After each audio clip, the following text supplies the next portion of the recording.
All right, we're back again here at the Fort Benning ASA in Columbus, Georgia. This time we got NonPro Rob Larkins joining us, so we're going to talk to him about his round this weekend, see what he's got to say and how the weekend went for him. Well, you know, I finally came to a tournament from the last several years and made 40 really good shots. I was really happy with how I shot. There's something that I did that differently this weekend. I'm not sure what it was, but I was chasing high arrows. You know, the shot would break right in the middle of the 12, and I'd be in the IBO.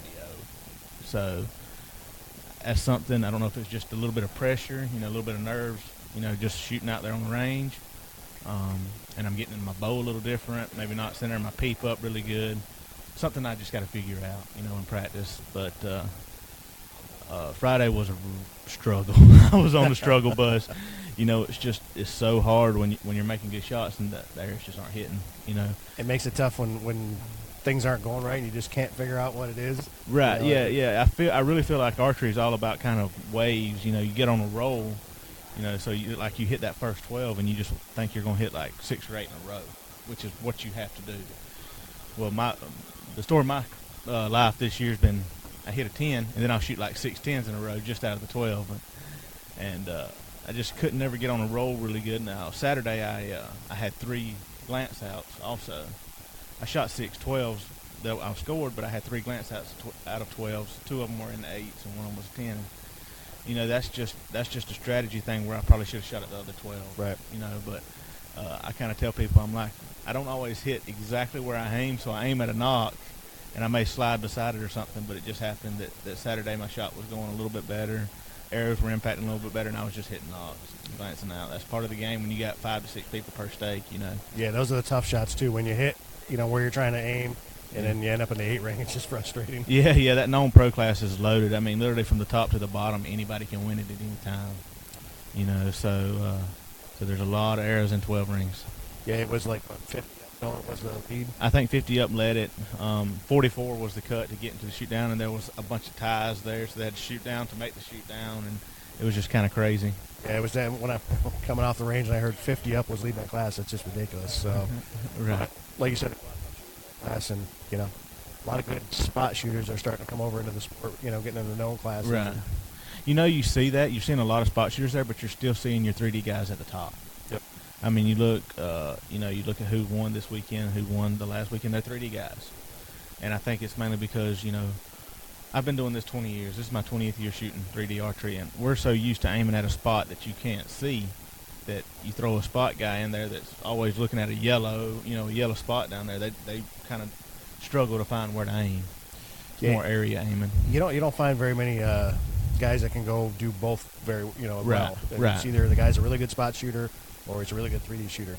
Yeah. Occasionally you'll get the guy that can cross back and forth and he does well. Right, exactly. I mean, there's 2 totally different disciplines and a lot of practice in both of them. Yeah, definitely a lot of practice. It's you know, I haven't shot 3D seriously for about probably 8 or 9 years, but you know, to get back into it was a struggle for me the first couple. Oh yeah, but this is my favorite game to play as far as 3D's where it's at if I'm going to shoot a bow and arrow, not at a live animal. Yeah, I had a lot of fun. Enjoyed my round yesterday. Learned a lot of things. Some stuff I got to take back home to New York.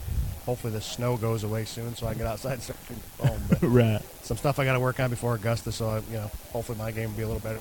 Yep. I know you guys got some things you're gonna head back and work on. And Oh yeah. I think Billy says she's going to work on her numbers mainly. Her shot is just, I'm jealous of her form and the way her shot fires. But yeah, I got a couple of things I'm going to work on.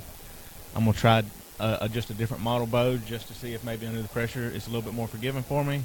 I may change my stabilizer setup around a little bit to try to alleviate some of the torque that I'm getting off my bow. But other than that, you know, it's just shooting, just aiming, and making your shot fire. Yeah. You're shooting darting as well, correct? Yes. I'm shooting a Vegas 3D right now, which is their shoot through model. I think a 35, 37 inch axle. I'm only shooting 58 pounds on this bow, but I built my my cables up so I got 32 string cables, so I'm holding 20 pounds. I like a high holding weight. So that's definitely up there on the right. weight. So. Yeah. So one tip, if you got a tip for anybody out there that's watching, what's the one tip? Confidence.